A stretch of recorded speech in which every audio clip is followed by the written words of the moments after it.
Fala aí pessoal, sejam muito bem-vindos a mais um vídeo macro da Dinai. Eu sou o Rodrigo, economista e analista de investimentos da DIN, e hoje a gente vai falar de um tema que interessa a todos nós trabalhadores.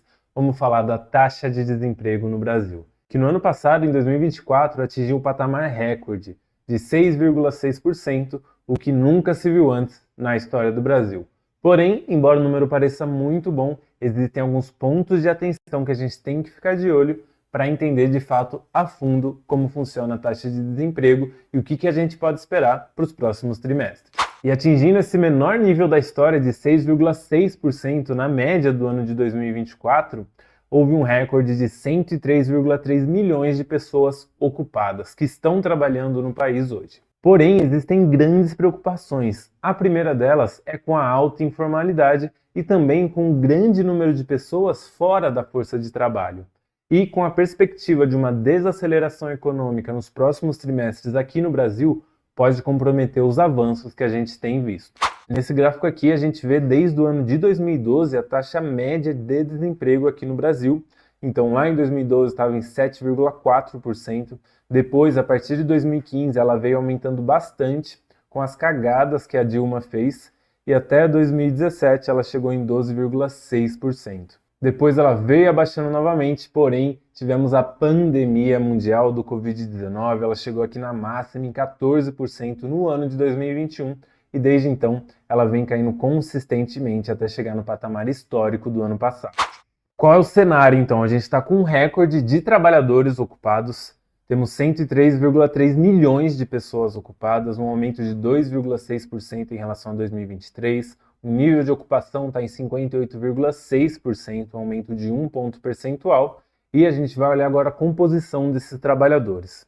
Então, 38,7 milhões tem ali sua carteira assinada, são os famosos CLT. Depois a gente tem 14,2 milhões sem carteira assinada. Aqui se enquadram vários tipos de trabalhadores, mas principalmente os famosos PJs. Depois a gente tem 26 milhões de autônomos, ou seja, trabalhadores por conta própria, que têm o seu MEI ali, enfim, fazem o seu próprio dinheiro. E 6 milhões de trabalhadores domésticos, que foi a única categoria que teve uma queda em relação a períodos anteriores. E podemos ver aqui que realmente estamos nas máximas em 2024, 58,6% no nível de ocupação aqui no país. Em 2020 chegamos na mínima ali em 51%. E o grande problema hoje é a fatia de trabalhadores informais. Então hoje a gente tem mais de 40 milhões de trabalhadores nessa situação, que dá cerca de 39% do total, e um dado muito mais alarmante, 65,6 milhões de pessoas estão fora da força de trabalho. Então são aposentados, estudantes, donas de casa, mas também existe um grupo dentro desse aqui que é muito perigoso tanto para essas pessoas quanto também para a economia brasileira, que são os desalentados, aquelas pessoas que não estão procurando mais emprego, mas que estão em idade ativa e aí acabam não procurando emprego por diversos motivos, ou porque não querem, ou porque estão desmotivados, ou porque tem algum benefício do governo e tem medo de perder ele entrando no mercado de trabalho.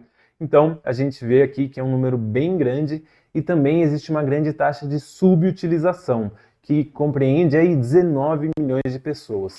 Isso aqui para a economia brasileira é péssimo. Afinal, a gente tem muita gente que poderia estar trabalhando, que poderia estar gerando riqueza para si e também para o país, mas por N motivos não estão fazendo isso. Então, com isso, a gente vê uma pressão na Previdência, afinal tem menos gente contribuindo, também a gente vê um crescimento do país menor do que poderia ser, e é claro, a nossa eficiência, a nossa efetividade fica cada vez menor, afinal tem muita gente fora do mercado de trabalho ou não exercendo ali todo o seu potencial.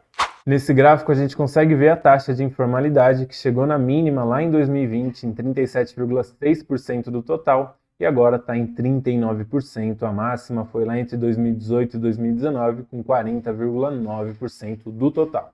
Esse gráfico aqui é o mais alarmante, a gente vê que tem muita gente fora da força de trabalho, então são 37,2% das pessoas que poderiam estar trabalhando hoje. Isso aqui é um grande problema para o Brasil. Já a taxa de subutilização, ela está nas mínimas em 16,2%, bateu 28,5%, então ela vem caindo, mas ainda é muito alta.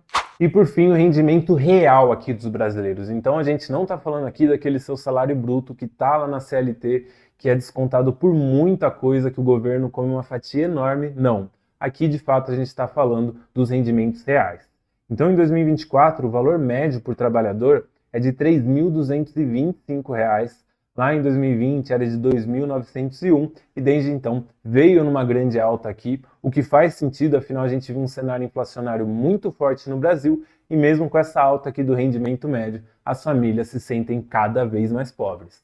E qual a grande conclusão do nosso vídeo de hoje? Bom, o desemprego está em baixa e há um crescimento na ocupação que é muito bom para o país, para a economia brasileira. A renda média e a massa salarial estão em altas, mas a gente tem grandes desafios à frente que pouca gente está falando. Então, o primeiro deles é a alta informalidade. O ideal é que mais pessoas estivessem ali na CLT. A gente sabe que a CLT ela é um tanto quanto arcaica, não permite ali muita flexibilidade. Isso acaba engessando um pouco a economia brasileira, as empresas que, por não poderem ter um pouco mais de flexibilidade, contratarem pessoas de formas diferentes, até nos regimes que essas pessoas querem. Afinal, tem gente que não quer trabalhar um período inteiro, quer trabalhar meio período, quer trabalhar 3 dias na semana, 2 dias na semana, e a CLT hoje, infelizmente, não comporta esse tipo de contrato de trabalho. Além disso, tem muitas pessoas fora da força de trabalho, então muita gente que ou não quer mais procurar emprego, ou não tem mais esperança de conseguir um emprego, ou até aquelas pessoas que têm algum tipo de benefício e têm medo de, ao entrarem no mercado, perderem esse benefício. Então tudo isso contribui para muitas pessoas estarem fora da nossa força de trabalho e isso impacta muito negativamente a nossa economia. E um dos itens que está fora do radar da maioria das pessoas é de fato a economia desacelerando nos próximos trimestres. Então, com essa taxa de juros muito restritiva e que deve subir ainda mais, nos próximos trimestres a gente vai ver uma economia desacelerando, o desemprego aumentando, e isso tudo deixa em voga a sustentabilidade desses avanços que a gente viu nos últimos meses, nos últimos trimestres. Pessoal, esse foi o vídeo de hoje. Falei aqui sobre a taxa de desemprego, os números que atualmente estão aí no nosso mercado de trabalho, mas mais importante que isso, é a gente entender todo o mecanismo, a estrutura do mercado de trabalho e também quais são os desafios que a gente vai enfrentar. Afinal, vamos ver uma desaceleração econômica aqui no Brasil e isso vai aumentar a taxa de desemprego. É natural que isso aconteça. E aí a gente tem que entender todos os motivos que estão por trás disso. Lembrando, qualquer dúvida, qualquer feedback, enfim, qualquer sugestão de tema, deixem lá no canal de feedback do aplicativo Dinai, que a gente vai fazer de tudo para atender aos pedidos de vocês. Até a próxima!